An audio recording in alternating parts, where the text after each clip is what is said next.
You're listening to the official podcast of Asbury University, produced by students with God-honoring conversations that inform, edify, and encourage. This is Asbury. We explore culture and current topics through a Christian worldview, promoting a well-balanced life, and we empower our community to belong, become, and be set apart. I'm your host, Abby Lobb. Welcome to This is Asbury.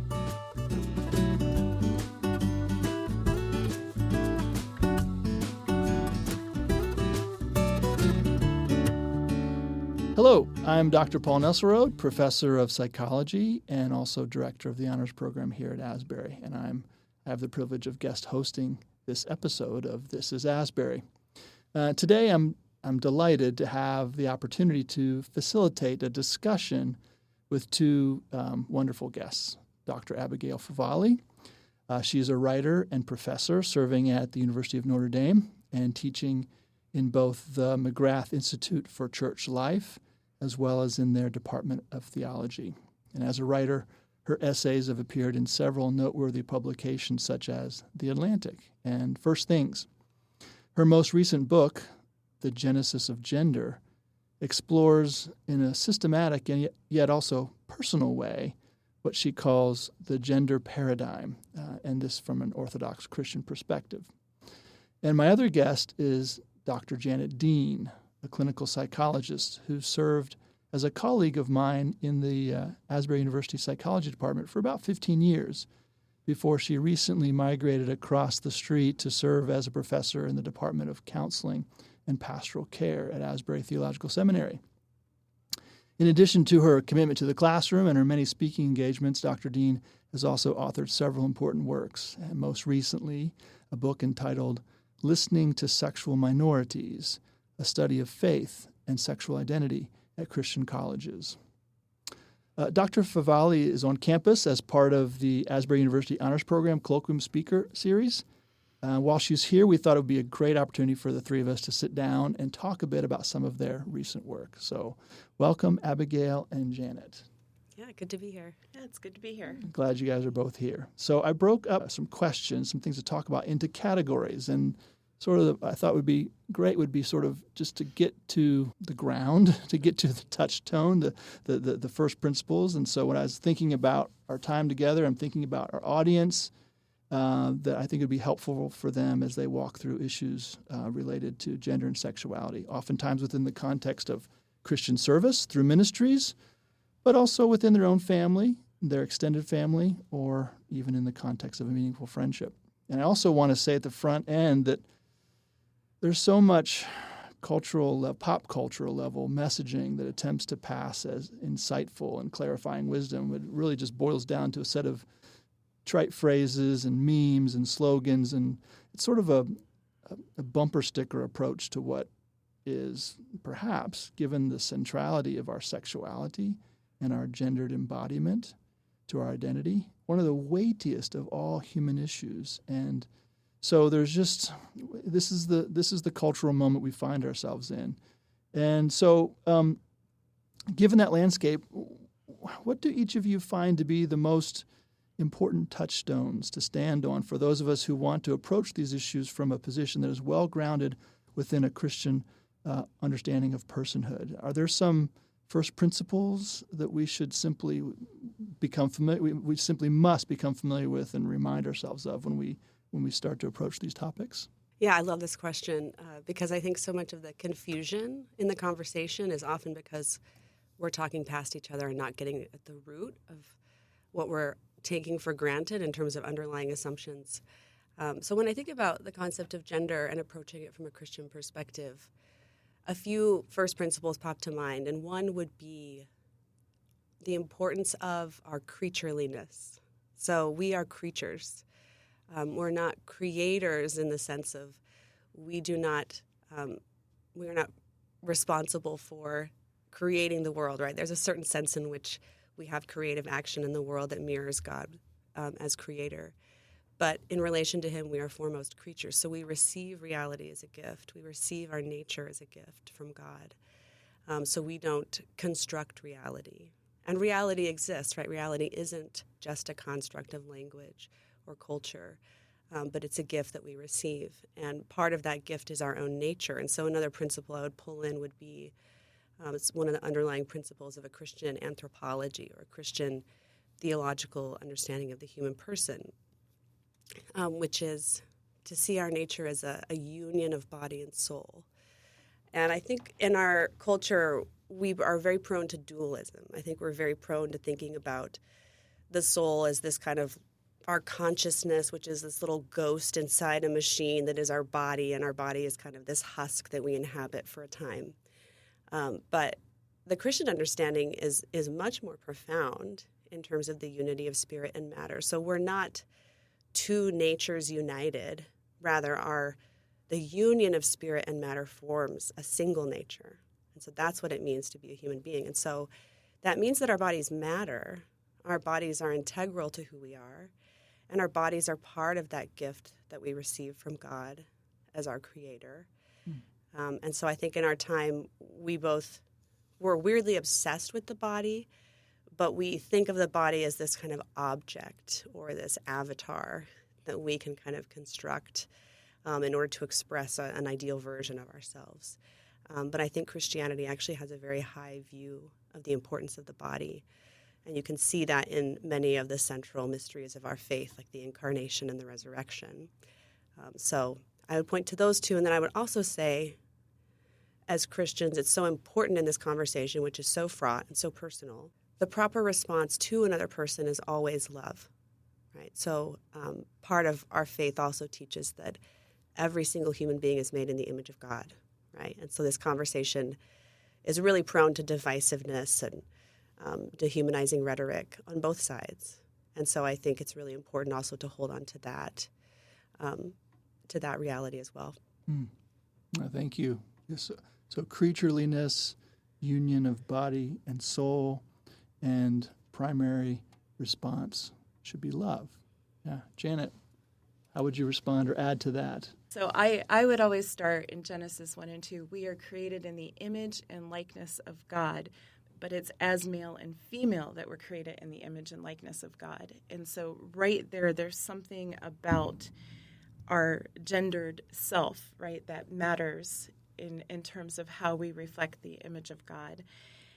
And along with that, if I push that then into sexuality, which is dependent upon our gendered selves, when we understand sexuality in terms of I would say the expression of a covenantal relationship in marriage, we then see one of the primary signs that God uses to teach us about his relationship with us as a people. And so there's this theological significance to marriage and sexuality within marriage and gender within that sexuality within marriage, that if we lose one of the I think, primary way that God has taught us how he relates to us or wants to relate to us. And so in that, I would also add that our embodiment matters. I pull that term from science and psychology, where we say that we are biopsychosocial beings. And I think about that. We are a biological system, a psychological system, and a social relational system. Each of those systems is wholly independent and completely interdependent at the same time. And when I think about that, I can't help but think about the Trinity. Our God is 3 in 1. We are 3 in 1. None of those parts of us can operate without the others, and yet they are separate to some degree. We can't separate ourself from our physical embodiment, just as the Father can't separate from the Son or the Son from the Holy Spirit. And I think holding that in mind, and it's that whole being, that biopsychosocial self then that's in a spiritual relationship with God, teaches us something about who we are and how we reflect the image of God in who we are in our daily life. And I think it pushes against some of the modern-day Gnosticism that's out there, even in the church.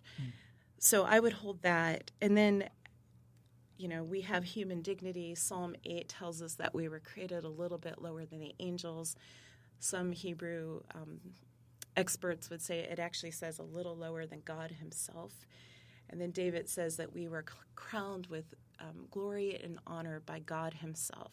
we have dignity and value as human beings, and that's all human beings, no matter where they're coming from or what their experience is, which leads us to this position of love toward everyone. But together with all of that, I think the other really key first principle for me is we have to understand the reality of sin. And I think in our world today, we don't take sin seriously enough. And when I talk about sin, I don't just mean original sin, brokenness. I also mean volitional sin, those sins that we willingly commit. But I would add to that a community sin, the sin that's woven into our systems and our culture that affect people in ways that they don't even understand that they're being affected. And so when I approach someone, I have to think about the totality of that. And the reality of suffering that comes out of that sin that we live in, and the hope of redemption. And so I want to hold those pieces together with the beauty of our created nature when I work with someone or walk with someone. Abigail, in your book, you talk about the need to walk beside and accompany. I like the way you emphasize that word. Accompany those who are struggling with their bodies. And Janet, in your work, as you talk about the role of social support for those struggling with their sexual identity, you tease apart the concepts of self-acceptance and self-affirmation, which is interesting, suggesting they're not the same thing. So for those of us who are apprehensive about just blanket affirmation, how do we then accompany one another? How do we provide the proper kind of social support and friendship? Can we start with Abigail again? Sure, yeah. This is a really difficult but also very important question. So a couple of initial thoughts or maybe some helpful distinctions to keep in mind. So one distinction would be kind of distinguishing a person from a framework or a person from an ideology. And I think in our cultural moment, which is one of my frustrations about the conversation, the way the conversation is often framed is that in order to love and respect a person, you have to endorse fully that person's framework. And I don't think that's true in other areas. I think we're able to kind of hold that those things aren't, that's actually not true in other areas. Like, for example, I think most people would readily acknowledge that it's possible to have a real friendship with someone who is a different religion, for example, or has very different political beliefs. But in this conversation, for some reason, respect is conflated with endorsement. And so I think, and then on the flip side, there can be a kind of negative picture of that where, in order to kind of push back against the framework or to reject the ideology, you have to reject the person. And so I think it's important then to kind of disentangle those. And so as Christians, I think we have to be savvy about philosophical and ideological frameworks that are at odds with the faith and to not endorse those. But also to be willing to reach out in love and respect towards someone who disagrees while still being grounded in the truth of the Christian understanding. So that's one distinction I would want to kind of introduce. And another one would be the distinction between essence and experience. And I think we're going to talk about essence a little bit. So I won't get really into that conversation, but I think one of the mistakes that's being made in the current conversation around gender is to define the essence of a person according to their experience. And I think when, for example, someone might identify, like let's say as non-binary, for example, what's being articulated there is an experience of gender. And I think as a Christian, even with, my beliefs about gender, I can receive that as an experience. And I can't assume what the experience is that's being articulated either, because experiences vary so much under these labels that our culture offers. So I think it's important to have a kind of posture of humility and curiosity about someone's experience, but then to not fall into the trap that because someone has a particular experience of gender, that then determines their essence. So that becomes a way, I think, of receiving someone's experience, but also not mistaking that for an essence necessarily. So those are some initial thoughts to kind of approach the question of relationship. I'd love to hear what Janet has to say, and then maybe kind of follow up with that. I really like the way that you make this difference between essence and experience. And I'm thinking about how can I incorporate that language into some of the things that I'm doing, because I think that's what I think when we talk about self-acceptance and self-affirmation that we're really getting at, right? In a self-affirmation model, what we're saying is, I look at all of these parts of myself and I love every single part of myself and I celebrate every single part of myself. Where self-acceptance says, I look at these parts of myself and there are some of them that I really love and I'm really happy with them, but there are others that I wish they were different or they're not exactly the way that I want them to be, but I'm okay with this collection. And there's something in our society where we are thinking about the self has changed, that if I don't celebrate every part of myself, then I don't love myself. And yet we know in relationships, I think about my closest relationships with my husband, with my children, with my parents. I love them dearly, but do I like every single aspect of them? No, nor do they like every aspect of me, but it doesn't diminish how much I value them and how much I love them. And but I think it's that mistake that our experience must say something about our personhood that then leads us to reject one another or feel like we're rejecting one another when we disagree about some aspect of gender or sexuality. Do you think that's true? Yeah, I do. And I think the rhetoric of kind of self-affirmation also, it's important that when that includes a rejection of one's sexual identity, of one's sex as male or female, if that can happen in an understanding of self-affirmation, well, the implicit idea there is that the body is not the self. The body is not part of the self. And so that hits up against one of those first principles we were talking about a minute ago, which is that our body is integral to our personhood. It is who we are. And so I think you can see in that rhetoric of one's true, like expressing one's true self could come at the cost of rejecting one's body. I think that reveals the kind of view of the body that's at work there that we don't want to accept. Right. And I like your distinction between affirmation and acceptance, because another part of creatureliness is to accept the limits of being a creature and the things we don't like about having a body that's prone to illness or age or disability or having limitations on our agency in certain ways. But I think part of becoming human and becoming an adult is learning to accept the things about oneself and one's life that we can't control but have to kind of accept as part of our creatureliness. And then also the flip side of that there are things about ourselves that we can change. We have a certain agency in terms of growing in virtue and things like that. And so when it comes to avoiding volitional sin and things that you talk about with that we're also called to exercise our agency in a way that doesn't just act on or affirm every kind of impulse that we have, right? We have to kind of sift through our experiences and to be able to act in a way that is in accord with what is true and what is good. So, yeah, I think the self-affirmation model, kind of erodes all of those important distinctions that you're trying to make. So this leads us a little bit away from the support question, but I think it's really interesting, and I'm thinking about Carl Trueman's book as I say this, but that ability to change things about ourselves. And so I think about contraception. We remove the consequences from sexual intercourse. But then I think about makeup, and I think about coloring your gray hairs and sculpting your body and all these other things that we can do. In what ways do you think our ability to change some of these, to some degree, just surface levels or the consequences has then led to the gender identity concerns that we see today? Yeah, I mean, I think in my book I kind of describe sort of a twofold revolution, I guess, in gender. And a big part of that is conceptual or philosophical, which relates to a lot of what we've been talking about. But another huge stream is, the huge thread is the technological. And so we have the capacity through technology to modify our bodies in ways that are just historically and culturally unprecedented. And so I think that kind of feeds into our objectification of the body and this idea of the body as something, this kind of avatar that we construct.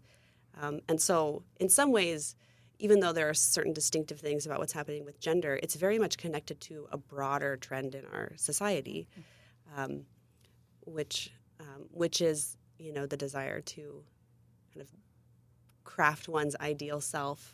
And that's, I think about history of fashion, right? You could think about the Victorian era where the style was to have these to basically for women to have the bodies of wasps, these tiny waists and these big old hips and shoulders. And that impression was made through clothes, right? Well, now it's done through a scalpel, right? On the body itself. Now, I think there's a certain level, like you talked about makeup, right?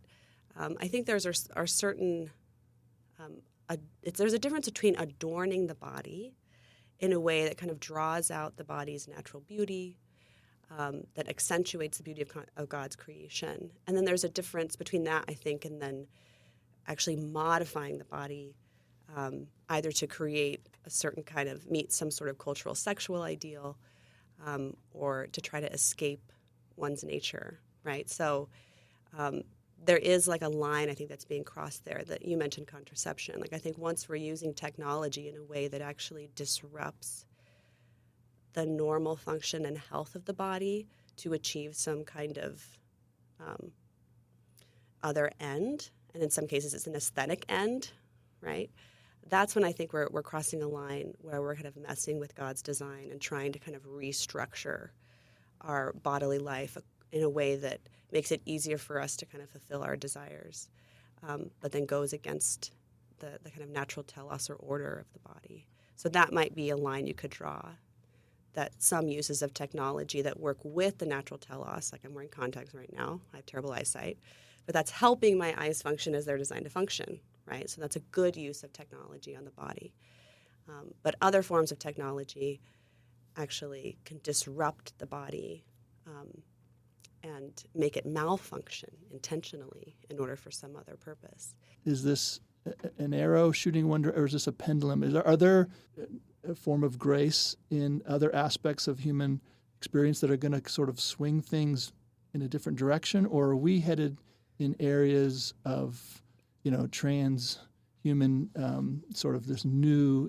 Where would you, either one of you, want to speculate as to if we're starting to see the negative repercussions of crossing these lines, or is that's foolish to speculate as to where the culture is headed? I think there is a pendulum swing that's happening. I think one thing that will shift, and I don't know how long it will take to shift, is the framework that presents these kinds of invasive body modifications as medicine.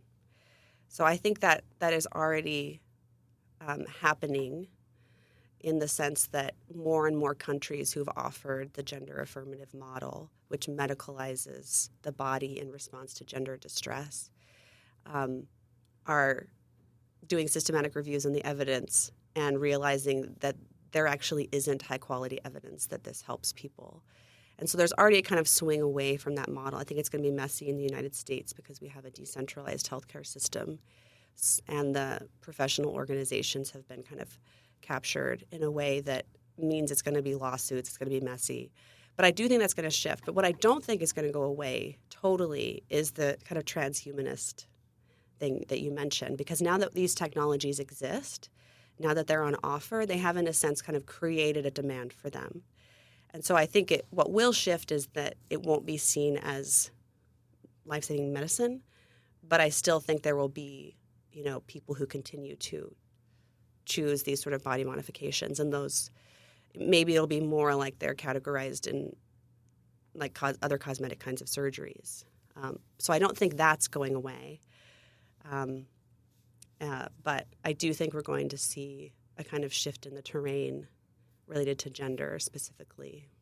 I would imagine many of our listeners would want to hear from both of you on the issue of being asked to use desired pronouns. So this is, who knows what the context is. It could be more intimate, like sort of a friendship, or it could be some sort of stranger. So I know there's a lot of landscape there. But just how would you how should we begin to even think about this question of being asked when we believe that what we're being asked is contrary to sort of the biological creation that they are? Maybe Janet, you want to start with this one? Sure. I think this is actually a hard topic for me, and I don't know that I have settled my position. I really don't. I do think to some degree it's an issue of language, right? And that perhaps our language, for whatever reason, is inadequate to capture people's experience. I want to just keep that on the shelf. But, I grew up during the time when the feminist movement was challenging the use of a lot of masculine language. So, we moved from saying mankind to humanity, and we changed all our hymns to be more inclusive. And, I first learned to write using masculine pronouns, and then, by the time I'm in college, we have to use gender-inclusive pronouns, and hearing from so many people why that mattered to them, that they didn't feel included with the masculine pronouns. So I have that in my background as I step into this conversation. I know personally it never really bothered me. I felt included when you said mankind. I didn't think twice about it, but I know that that's not the experience of so many people. And so I think about that. I want to hold that over here on the one hand, that somehow our language says something about recognizing the personhood of another. But I also then, on this other hand, hold this language as it reflects some kind of reality that's there that I believe as a Christian I want to honor and always speak to what's true rather than I would say a misperception of reality. There's a part of me who wants to say a delusion, but that would be unfair to call it that, I think. And so the question for me is, do I step in to, from this person's point of view, honoring how they understand their personhood, or do I stay over here and I stay in line with I believe is biblical truth about who they are based on their body? And so I find that this is one area where I am immediately within that conflict between, I would say, biblical truth about gender and sexuality and a way of hospitality, love, and grace. And so probably where I'm at is my theological position is that we stay with what's true. And so we speak the pronouns that go with their biological self. But my pastoral approach is I meet them where they're at, and I use the language that they prefer. I don't know how to hold those together, but that tends to be where I'm at and what I do. Could that be, could a resolution there be just the uniqueness of each relationship and the setting in which it's taking place? Perhaps so. And I can imagine, if I'm part of an institution or an organization or a church where we've decided we're only going to use those pronouns consistent with or congruent with the physical body, then I'm going to abide by that because I'm in a system where we have valued that and we've made this decision. But if I have a friend, somebody that I know dearly, or a loved one, a family member, and they ask, I am probably going to meet them where they are, at least initially, until we've entered into a relationship where they've given me permission to speak about this.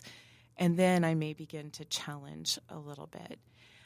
But yet when we do this, we have to recognize, when a child comes out and they ask their parents to use a different name or to use different pronouns, for that parent, they are losing their child as they know them. And there's a significant amount of grief in changing the use of that to meet their child. And I think we have to recognize that too. Like it seems like those pronouns are just words, but they carry so much of who we are in our identity that making a choice either way does have, I think, significant implications for what we do. I don't know, Abigail, how do you approach this? Yeah, this is a question I've agonized about probably more than is healthy for any. And I also feel conflicted. I think you articulated the pain point really well, but just to kind of re-articulate in my own words about the stakes, right? Because language is so important, and there's a really profound connection between language and truth. And so the language that we use shapes how we perceive reality. And that's very true. And you can kind of, an example of how that's true is to look at like authoritarian regimes that manipulate language in order to kind of manipulate people's perceptions of reality. So on the one hand, I think it's the connection between language and truth is so important. And there's a lot of, I think, manipulation of language happening in our culture in order to kind of create a certain understanding of reality that I think is dangerous. On the other hand, language also serves as this really important relational bridge to another person. It's how you communicate. It's how you build trust. It's how you build intimacy.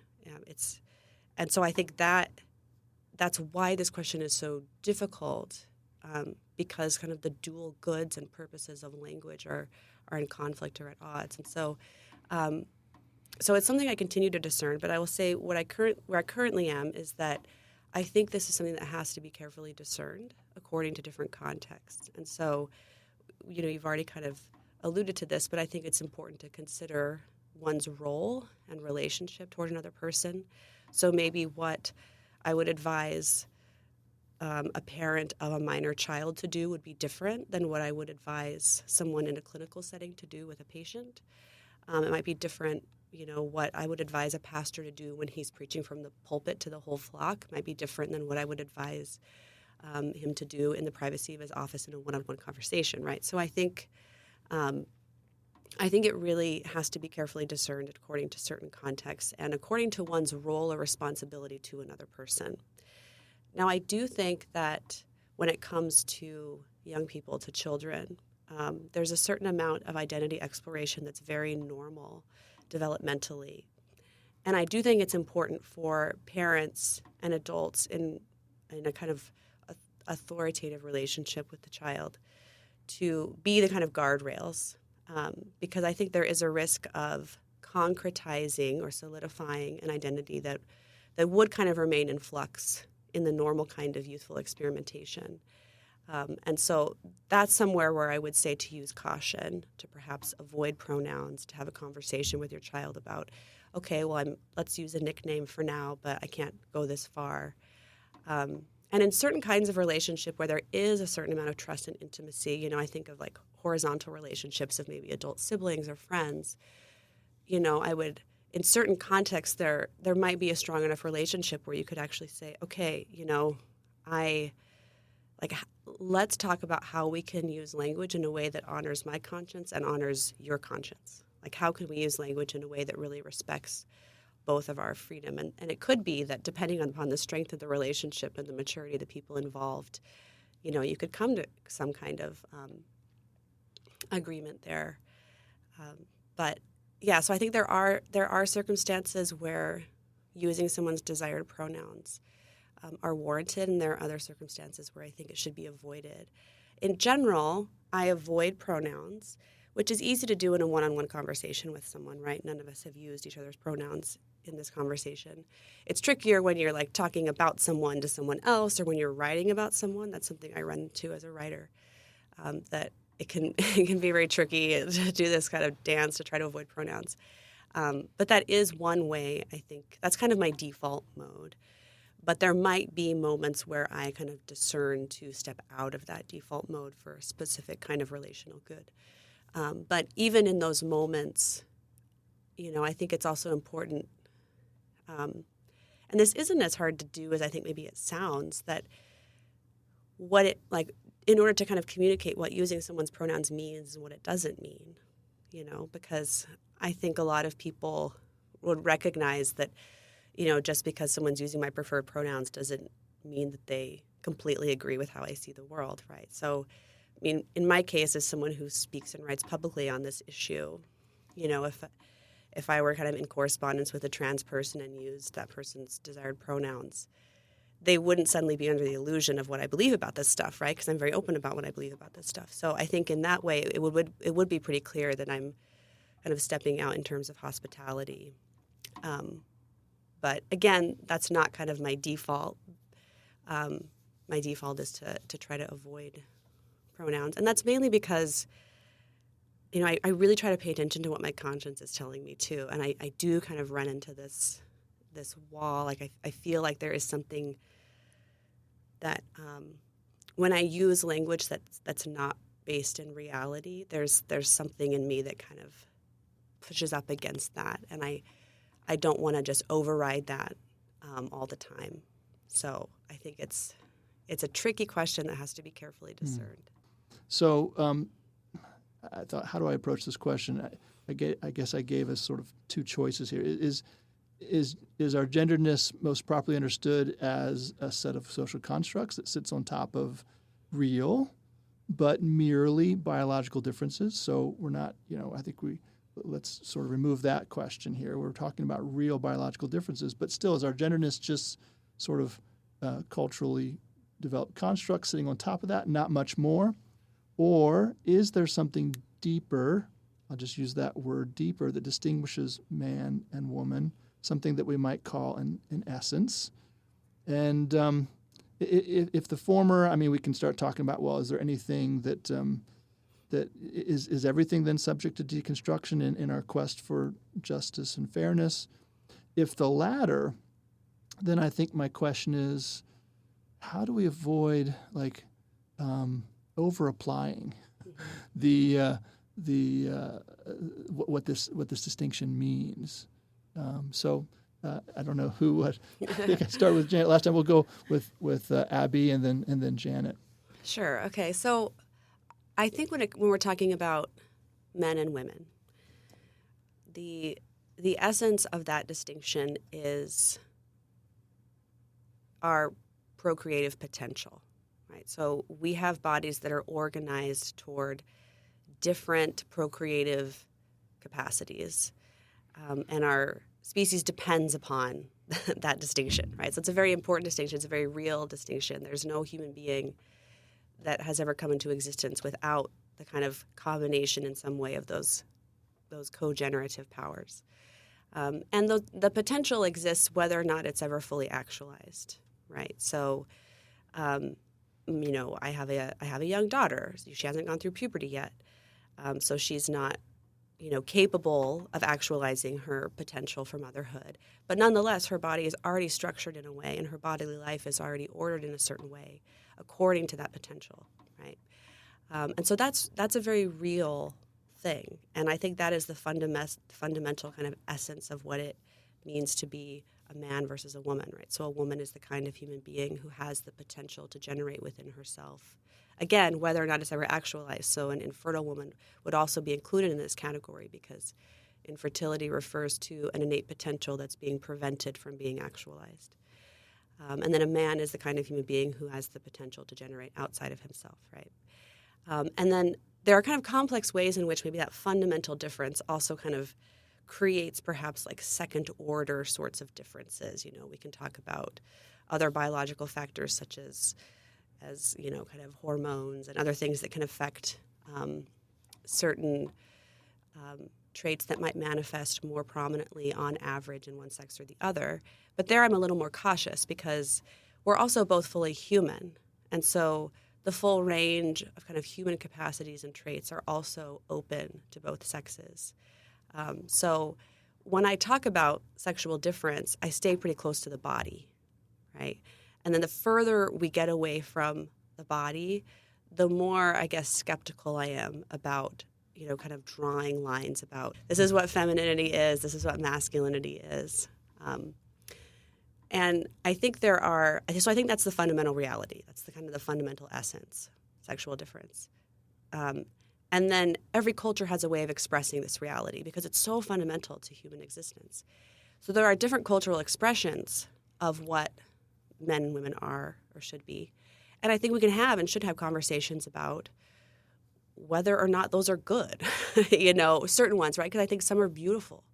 I think this is a reality that should be expressed in art and beauty and fashion, and it's something that's a beautiful feature of our humanity, right? But there are also kind of cultural expressions that have been harmful. You think of like female genital mutilation or foot binding or even the wasp kind of costumes of like whalebone corsets, right? So I think there are ways in which we could have conversations about how certain constructed expressions of sexual difference might not be good, and we shouldn't mistake the constructed expressions for the reality itself. which is, I think, what's kind of happening in our culture right now, which is that we are kind of seeing, in certain understandings of gender, it's the constructed expression is what creates the kind of illusion that there's an actual underlying essence here. I really like the way that you talk and think about this, and it's helped me to make sense of how where I guess I ground this essence difference between male and female in their physical body and this reproductive capacity, whether or not it's actually realized. Mm-hmm. And as I think about that, and I think about us being biopsychosocial beings, I think that reproductive essence shapes our bodies, but it also then shapes our experience of the world. Yeah. And so because I am in a female body, I experience the world differently than somebody who would be in a male body. And I do think that to some degree that begins to shape the way some of perhaps my traits or some of those behavioral expressions. But society also probably plays a much larger role in what that then looks like. And so I want to hold in tension that my biological reality does shape the way that I engage and I experience the world and who I become, but it's not limited or determined by that by any stretch of the imagination. And so I think that essence is more than reproduction, but I don't know how much more it is than reproduction. I think that's a question that I'm still wrestling with. And so, but again, I think just in my life, kind of, being raised during the feminist movement and kind of this move toward including women in ministry and other careers, and hearing how our nature has been, we've decided that men and women are equal, and that means there are no differences between them. I want to push back against that, and I want to say, no, that's not true at all, but I'm not going to push back enough that I'm a complementarian, where I think we have a certain set of roles or a certain set of – I just don't believe that. I believe that the Spirit freely gives gifts to whomever the Spirit chooses to give them, and so any of us could have any constellation of giftings or personality traits as God is deemed to give to us, and as our experience has contributed to, and so my culture is going to play a role in how I come about as much as anything else. And so I think if we hold all of those things together, I think we begin to see how some of the gender expressions come out, but we're also not limited to say men can only be like this or women can only be like that. And I'm actually concerned in today's world that it seems like our understanding of what it means to be male and female, at least our gendered selves, has actually become more rigid than I remember it at any point in my life. And I'm looking at that saying, how did we go from moving to this place where, we were pushing against those stereotypes to equality back to stereotypes? And but I think it's because we've I think in our efforts to say that men and women can have this whole range and expression of giftings and abilities and personality traits and that sort of thing, the only way we've been able to make sense of that is to forget that there is an essence difference between who we are. And I don't know exactly how we've come back around then to the stereotypes. Do you have some insight into that? Yeah, well, I think once you uproot manness and womanness from the body, the only thing left to keep those categories distinct is stereotypes. Mm. And so I think that's part of the shift that's happened. We no longer think about men and women fundamentally as, the capacity for motherhood versus the capacity for fatherhood. I think that used to be much more intuitive to most people living in past historical times. That was the fundamental basis of the distinction. But because we've kind of used technology to bracket that part of our nature in a way, I think that has shifted the ground of what it means to be a man and a woman to things that are much more about aesthetics, that are much more kind of the kind of artificial aspects and what's stereotypical, right? So, yeah, I totally agree. We're in this sort of strange time where, if you have a girl who likes certain toys or activities that are normally associated with boys, she's invited to kind of question whether or not she's really a girl at all, which to me, I agree. I'm like, that's so regressive. Because this is something I try to instill in my own children, which is to kind of build in them the intuition that, well, I'm a girl because of the kind of body I am, and I'm a boy. I'm a girl because I could grow up and be a mommy one day. I'm a boy. I could grow up and be a daddy one day. It's not because you're a girl because you like My Little Ponies or Pink, right? And when my kids say things like that, I'm like, no. There are boys who like Pink too, And there is this incredibly rich individual diversity that's also part of God's creative design. And so, yeah, I think the way the conversation has been framed is, to get away from the idea of overly restricted roles and stereotypes. We've kind of veered in the direction of there are no real differences. So I think what we have to do is kind of step into the tension where differences exist, but they don't translate into these rigid universal roles, because there's also incredible variety among women and among men. I mean, think about how many women have ever existed in the course of human history. Billions of women have existed, and no two of them are exactly alike. That's mind-blowing, right? So there is this incredible richness and diversity within womanhood and within manhood, even though the category of man and woman still holds true. Yeah. Mm. I want to thank both of you for not only that last question, but the entire time here. Your ability to carefully and with insight and with quality help us to start to put particular vocabulary and particular ideas to these questions. And I guess before we finish, I just want to ask each of you, in addition to thanking you for your time, just if you could tell us just briefly what you're working on now, so we can be anticipating what the future holds. My research team, Mark Yarhouse of Wheaton College and Steve Stratton of Asbury Seminary, myself, we just finished a national study looking at sexual and gender minorities and their cisgender heterosexual counterparts at both Christian schools and public schools. So I'm in the process of analyzing that data. We're hoping to get that published here pretty quickly. So that's one big thing that we're doing. Another thing that we're working on is looking at the role of self-acceptance, self-compassion, and grace to self, and the role that they play in the mental health of sexual and gender minorities. And how are those things the same? How are they different? So we're looking at that. And probably the third project that I'm looking at is with a fellow theologian.